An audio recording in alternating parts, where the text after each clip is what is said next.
Pertobatan itu artinya berbalik. Kalau begini jadi begini. Kalau saya pertama madep begini, terus balik ke sana. Artinya Iya. baliknya kemana? Baliknya kepada Tuhan.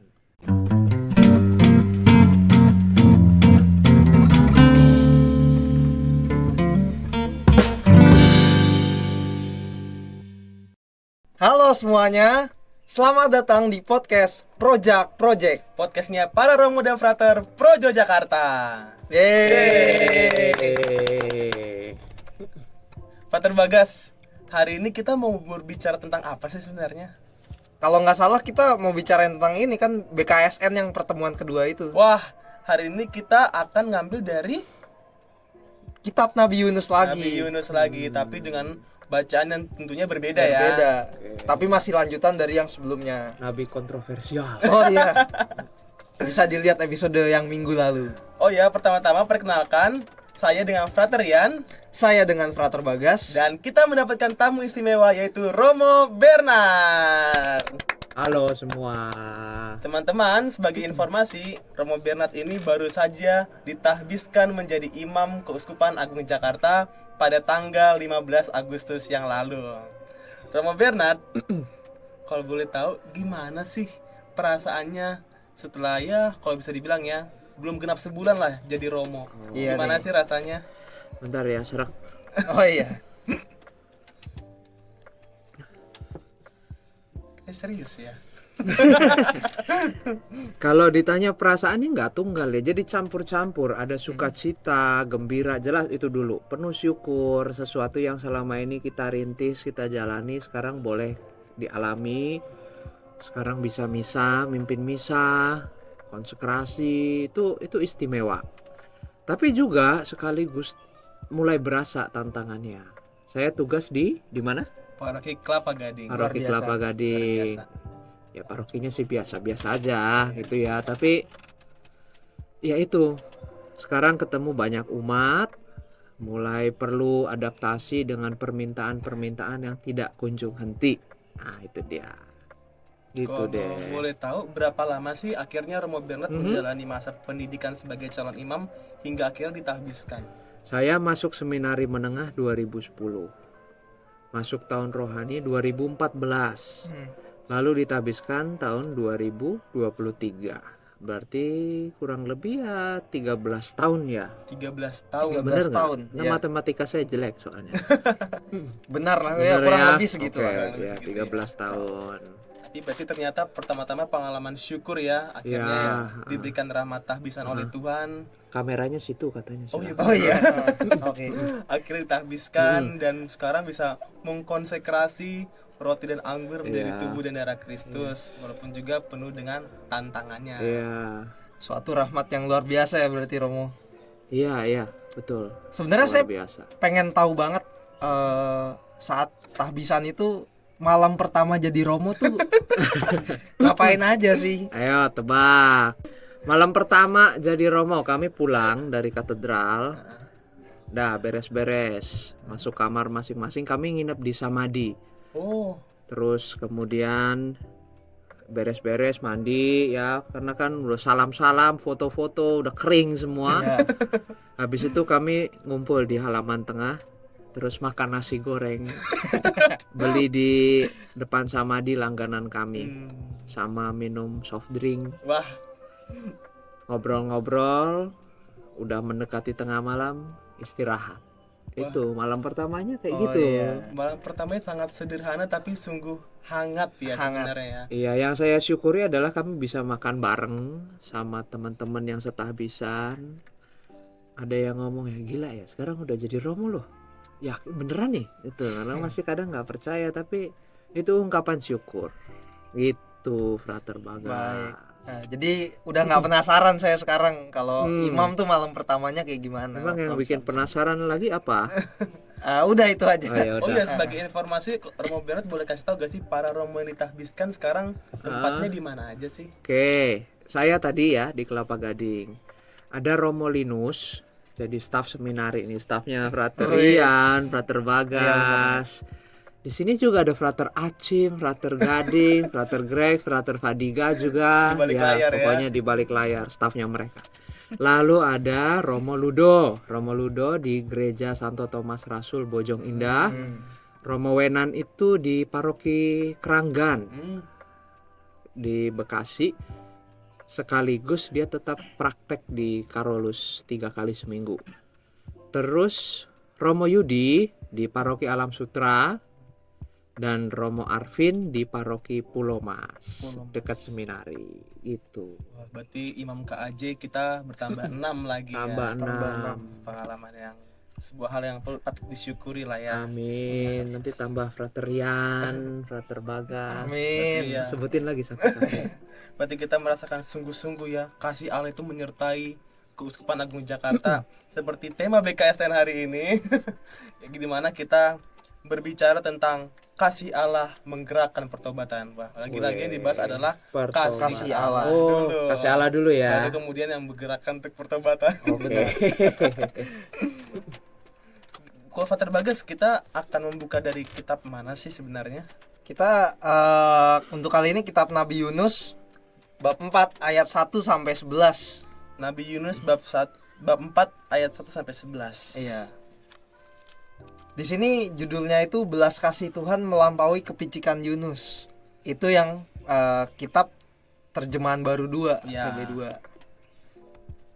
TB2, silahkan dicari. Bahasanya lebih bahasa sehari-hari, mudah dipahami. Promosi sedikit. Itu luar biasa banget ya kisahnya ya. Iya. Bagaimana di sini kita melihat bahwa Yunus mengatakan bahwa Allah itu adalah Allah yang pengasih dan penyayang, panjang sabar dan berlimpah kasih setia, serta yang menyesal atas malapetaka yang hendak didatangkannya. Tapi kenapa sih Romo Bernard kok Frater? Maaf, baru jadi Romo ya. Kenapa sih kok di sini di bacaan kitab suci ini kita jadi dari judulnya ya, belas kasih Tuhan melampaui kepicikan Yunus. Memang apa yang dibahas di dalam bacaan teks yang baru saya tadi kita baca tentang kepicikan? Kepicikan, ya. Pertama, kalau kita bandingkan yang terjemahan baru sama yang Alkitab terjemahan sebelumnya, Alkitab terjemahan sebelumnya punya judul begini: Yusuf belajar menginsafi bahwa Allah mengasihi bangsa-bangsa lain. Itu perspektif. Yusuf diajak oleh Tuhan untuk memperluas sudut pandang dia. Yunus. Oh, Yusuf ya. Yunus diminta diajar oleh Tuhan supaya kacamatanya itu, perspektifnya terhadap sebuah masalah, sebuah kenyataan itu diperluas. Kata picik itu kan artinya sempit. Ya. Apa-apa sempit. Picik itu hatinya sempit, pikirannya sempit. Ya, pokoknya tidak mempertimbangkan banyak hal. Nah, dalam terjemahan baru ini yang mau ditekankan ternyata kesempitan hati itu yang mau dilampaui, tapi perlu dinyatakan di sini supaya kita sadar bahwa kita sebagai manusia cenderung itu punya hati yang sempit. Harus dipancing-pancing sama Tuhan supaya hatinya meluas, pikirannya meluas, bisa melihat macam-macam sudut pandang. Itu. Tapi dari teks mana sih kok penulis kitab Yunus ini mengatakan bahwa Yunus itu seorang yang picik, padahal di ayat 4 saja kita, di ayat 2 yang tadi saya katakan bahwa Yunus memperkenalkan Allah sebagai Allah yang pengasih, penyayang, panjang sabar dan penuh kasih setia itu. Di sini jadi kayak kontradiksi gitu. Iya. Oke. Ya teman-teman, di teks aslinya tentu nggak ada ya judulnya belas kasih Tuhan melampaui kepicikan Yunus, ini nggak ada nih. Ini adalah bagian dari tafsir. Oh. Bagian dari cara kita membagi-bagi pembabakan kitab suci supaya lebih mudah dipahami. Itu pengetahuan umum soal kitab suci ya. Baik. Lalu di mana kepicikannya itu tampak? Yunus itu tahu teorinya. Allah itu pengasih, penyayang, panjang sabar, berlimpah kasih setia, lambat akan marah, nanti nyesel kalau sudah ngasih hukuman. Yunus tahu doang. Tapi kemudian dia nggak bisa itu menerima bahwa ternyata itu sebuah kenyataan bahwa Allah itu pengasih dan penyayang, panjang sabar, berlimpah kasih setia. Allah yang seperti itu nggak akan gampang menghukum, Iya. ya kan? Benar. Nah di situ Yunus itu tampak akhirnya hanya memaksakan, ya aku tahu Allah itu seperti itu, tapi kamu udah nyuruh saya untuk ngomong ke orang-orang Niniwe, mereka akan dihukum. Ya udah dong, tepati kata-katamu, hukum mereka. Hmm. Jangan buat pekerjaan saya sia-sia. Iya. Saya udah ngomong panjang lebar, masuk ke kota 1 hari udah teriak-teriak, terus nggak jadi dihukum. Ya secara manusiawi merasa ya ini terus buat apa? Makanya saya kabur ke Tarsis dari awal karena saya tahu pasti kamu begini nanti. Gitu. Berarti kalau kita lihat ya, seorang nabi pun manusia juga ya. Iya dong. Seorang nabi maksudnya memiliki sifat yang sangat manusiawi gitu. Oke, Iya, ya. ibaratnya. Betul. Karena justru dia dipilih dari antara kita manusia. Apalagi Terus kemudian kenapa sih alasannya Tuhan masih mau mengasihi Niniwe gitu? Oke. Di bacaan di teks sebelumnya di Yunus bab 3, teman-teman mungkin bisa lihat juga ya video sebelumnya, itu kan istimewa sekali. Bisa dibaca, bisa juga dilihat videonya. Di bab 3 itu setelah Yunus memberitakan Niniwe akan ditunggang balikan, mereka bertobat, mereka berpuasa, mereka berkabung, pokoknya sadar bahwa telah berbuat salah sehingga harus memperbaiki diri. Bahkan pemimpin kota Niniwe ikut melakukan pertobatan.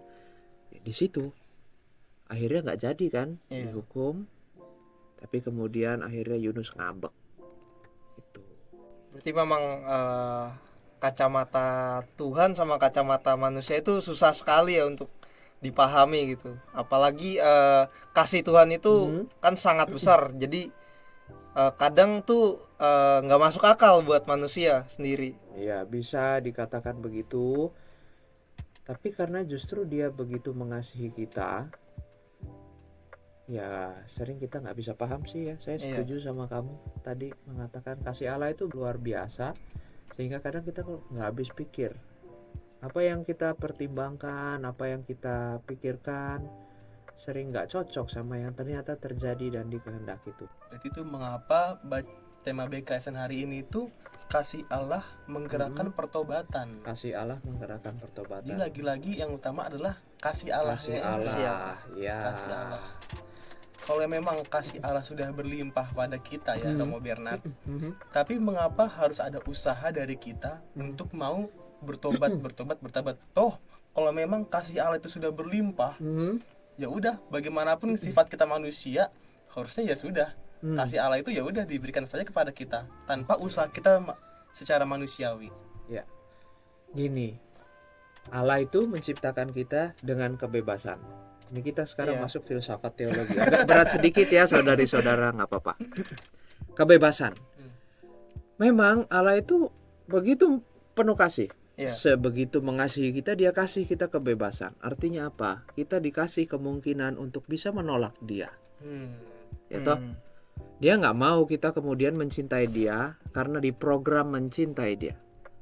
Tentu dalam diri kita diciptakan itu selalu terarah pada dia. Iya, selalu rindu untuk mencapai kepenuhan, dan kepenuhannya ada dalam Tuhan. Iya. Hanya saja karena kebebasan manusia, dia bisa memilih, bisa juga menolak dia, gitu ya. Kebebasannya di sana. Kenapa kita perlu berusaha? Sebagai orang Kristiani, bukan usaha kita memang yang penting, sedemikian penting sampai kita selamat, tapi karena kita sudah lebih dulu dikasihi oleh Tuhan. Tadi Frater Bagas bilang ya Allah begitu mengasihi kita. Ya, itu bagian dari kita untuk coba memahami kasih Allah itu bentuknya kayak apa. Ketika kita sadar kita sudah dikasihi oleh Tuhan, mau nggak mau, dan satu-satunya cara untuk membalas kasih Tuhan itu ya gimana ya? Ya balikin Balik lagi, mengasihi, balik berikan kasih mengasihi. lagi ya. Iya, itu. Jadi memang dosa itu kenyataan kita, tapi kasih jauh lebih besar dari dosa. Dan kalau kita terlalu fokus sama dosa, kita lupa Allah itu maha kasih. Oke. Jadi sadar ya, kita nggak ada yang bersih, berdosa semua. Tapi sekaligus kita perlu sadar, yang lebih penting lagi kita dikasihi Tuhan tiap-tiap hari. Oke, luar biasa. Berarti kasih Allah tadi itu memang nyata menggerakkan agar diri kita mengasihi balik Allah. Ya. Dengan arti lain, kita juga mau bertobat gitu sebagai Iya. manusia. Berarti dari yang tadi disampaikan kita diskusi, pertobatan itu juga sebuah bentuk kasih, Iya. ya kan? Benar. Bentuk kita mengasihi Allah dengan terus-menerus berbalik pada Dia. Terus berbalik. Yang namanya pertobatan di kitab Nabi Yoel, di tempat lain berarti ya. Pertobatan itu artinya berbalik. Kalau begini, jadi begini. Kalau saya pertama madep begini, terus balik ke sana. Wah, Artinya Iya. baliknya kemana? Baliknya kepada Tuhan. Kembali mengasihi Dia. Itu juga bentuk kasih kan? iya benar. Gitu. Tapi kalau kita lihat ya diri kita ya, Mhm. bentuk tobat kita tuh mut-mutan sebenarnya. Bukan. Kadang-kadang tobatnya naik turun. Nah, apakah ini kayak pertanyaan itu banget ya. Iya. Jadi bagaimana sih kok kita sebagai manusia tuh naik turun terus tobatnya gitu. Jadi kapan kita benar-benar bisa ngerasain pertobatan yang sejati gitu, Romo Bernard? Kayak karena kasih Allah menggerakkan pertobatan. Nah, kasih Allah kita percaya terus menerus ya. Tapi tobat kita naik turun gitu. Iya ya. Agak susah sih ya jawabnya ya. Karena tiap pribadi dari kita dinamikanya lain-lain. Kesungguhan kita untuk mengasihi Tuhan juga lain-lain. Tapi yang penting adalah selalu berusaha. Mau perkara naik atau turun, yang penting terus mencoba. Kalau lagi semangatnya kendor, ya kita sadar, Iya. kita naikin lagi, kita cari tahu kenapa kendor. Ya kalau kitanya menikmati kekendoran itu ya nggak akan berkembang. Benar. Tapi kalau kita sungguh mencintai Tuhan, kita juga akan bela-belain tuh mendekat pada Dia. Itu frateria. Saya bentuk-bentuk pertobatan itu gimana aja sih sebenarnya? Oh iya, Apakah menarik. pertobatan itu Romo Bernard mengaku dosa dong gitu. Setelah itu ngaku dosa selesai, pulang, tobat dosa lagi, masuk ke pengakuan dosa lagi. Atau sebenarnya ada sebuah cara-cara yang bisa kita lakukan untuk bertobat gitu sebenarnya. Ya, teman-teman, ada dua teori dalam teologi keselamatan, setidaknya dalam teologi Katolik. Ada yang fokusnya pada kasih Kristus, ada yang fokusnya pada silih atas dosa. Kalau kita melihat pertobatan hanya sebagai remedial, sebagai obat untuk menyembuhkan dari luka-luka dosa, maka ya pertobatan itu akan bentuknya, kalau saya berdosa, saya perbaiki, saya minta maaf, saya pergi pengakuan dosa, sakramen tobat, dapat penitensi. Itu nggak apa-apa, itu bagus. Tapi sekali lagi perspektif kasih. Tadi kan yang lebih utama kasih ya. Kasih Allah. Iya. Yang pertama disebut kasih Allah. Kalau kita melihat pertobatan sebagai tawaran kasih Allah, kok saya rasa setiap bentuk upaya kita berbuat kasih itu juga pertobatan. Kita tahu kita lemah, rapuh, nggak pantas untuk dikasihi sebenarnya, tapi Tuhan tetap mengasihi. Dan itu ya, kalau kamu udah dikasihi orang, kamu yang sebenarnya nggak pantas dikasihi, kapok kamu. Jadi membayar kapoknya itu dengan berbuat kasih, tapi karena rasa syukur, bukan karena saya merasa punya denda, saya merasa punya sesuatu yang harus dibayar lunas, punya utang. Enggak, karena saya memang mengasihi, saya berbuat baik. Itu. Berarti persis kayak di ayat 11 tadi ya, Yunus 4 ayat 11. Bagaimana mungkin Aku tidak mengasihani Niniwe, kota yang besar itu, yang berpenduduk lebih dari 120.000 orang, yang tidak tahu membedakan tangan kanan dari tangan kiri beserta ternaknya yang banyak. Nah, kita lihat di sini ya, mengasihani. Kan kata dasarnya kan kasih ya. Kasih. Nah, jadi kasih sebenarnya ya. Iya. Terus sambungannya di mana sama yang tadi saya katakan? Ya kan kasih tadi. Oke. Tapi sebenarnya yang terpenting dari bertobat itu adalah setelahnya ya Romo. Jadi perlu membangun kehendak yang kuat dalam diri untuk berusaha untuk tidak berdosa lagi. Ya, kalau pertobatan itu selalu terkait dengan dosa, ya kita selalu berusaha untuk tidak berdosa lagi. Jadi Setuju. kalau saya ya Romo Bernat ya, kalau doa tobat itu terganggu banget sama kata-kata ini loh sebenarnya. Aku menyesal atas dosa-dosaku dan berjanji dengan pertolongan rahmatmu hendak memperbaiki hidupku dan tidak akan berbuat dosa lagi. Ya Oke. Allah. Ya Allah lagi. Ya Gimana? ampun. Ini sejam kemudian juga dosa lagi. Kan gitu kan? Aha.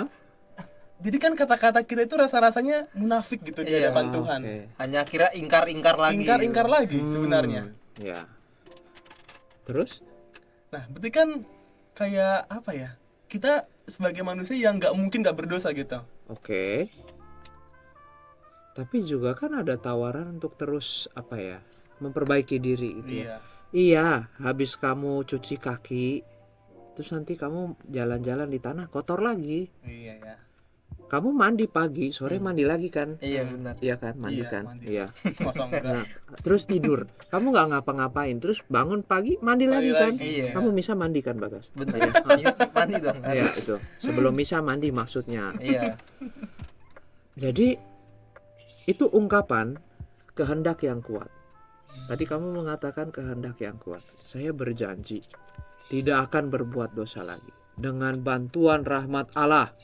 Sama seperti ketika janji tabisan, dengan bantuan rahmat Allah kami bersedia. Wes. Itu bukan menjamin kita itu akan sukses. Karena itu hanya dengan rahmat Tuhan akan bisa. Bukan dengan kekuatan sendiri itu. Dengan bantuan rahmat Allah itu penting tuh. Saya bersedia, saya berjanji tidak akan berbuat dosa lagi. Itu niat, kehendak. Itu modal dasar untuk memulai sesuatu yang baru. Maka nggak usah ragu-ragu, katakan saja dengan kesadaran bahwa kita pasti akan jatuh lagi Tuhan, tapi kami mau berusaha sungguh-sungguh dengan bantuan rahmat-Mu memperbaiki hidup dari waktu ke waktu. Gitu. Berarti pertobatan kita itu ada pertobatan yang terus-menerus ya. Terus-menerus yang digerakkan oleh kasih dan rahmat Allah. Dari Allah ya. Bukan perkara denda dosa ataupun dosa yang kita buat, tapi pertama-tama adalah kasih Allah yang kita syukuri. Yes. Wah, sudah tidak terasa ya. Iya. Diskusi kita ternyata Diskusi kita Udah panjang panjang. ya. Terima kasih Frater Rian, Frater Bagas. Saya meskipun jadi imam ya tetap yang namanya pertobatan itu perlu. Iya. Nggak bisa enggak. Tetap pernah buat salah. Mungkin akan bikin salah. Nah, itu harus perlu salah. Oke teman-teman, dari kisah Yunus tadi ini kita Oke. bisa melihat bagaimana Yunus dalam tanda kutip sebal kepada Allah. Masa sih Allah udah capek-capek nyuruh aku untuk mempertobatkan orang Niniwe yang janjinya ingin menghancurkan kota Niniwe, tapi sebenarnya Allah itu adalah Allah yang pengasih, penyayang, panjang sabar dan berlimpah kasih setia. Kita sebagai manusia memang terkadang merasa bingung ya, kok Allah bisa kayak gitu. Kita yang udah berdosa berat, kita yang hancur, rapuh, tapi kasih Allah itu ternyata tidak berkesudahan. Dan kasih Allah itulah yang seperti dalam tema BKSN hari kedua ini, minggu kedua ini, yang mengajak kita untuk selalu bertobat. Pertobatan yang secara terus menerus. Robert, apakah ada yang mau tanya disampaikan lagi untuk terakhir kali? Iya, pesannya. Saya yakin kita semua di dalam hati sadar bahwa kita itu dikasihi Tuhan. Saya juga yakin dalam hati kita setiap kali kita berbuat salah atau keliru, ada yang ganggu. Maka mari kita terus-menerus berusaha supaya dari waktu ke waktu hidup kita itu penuh kasih, sebagai sebuah jawaban dari tawaran kasih Tuhan. Kita udah dikasihi lebih dulu, gak bisa lain kita mengasihi. Kasih mungkin bisa keliru, karena kita manusia yang juga terbatas. Gak apa-apa, kalau jatuh bangun lagi. Ada teman-teman di sekitar kita, kita sama-sama jalan menuju surga. Jangan jalan sendiri. Itu aja. Terima kasih teman-teman semua. Tuhan memberkati. Oke, kami pamit undur diri. Sekian dan Terima kasih. kasih. Dadah. Dadah. Thank you.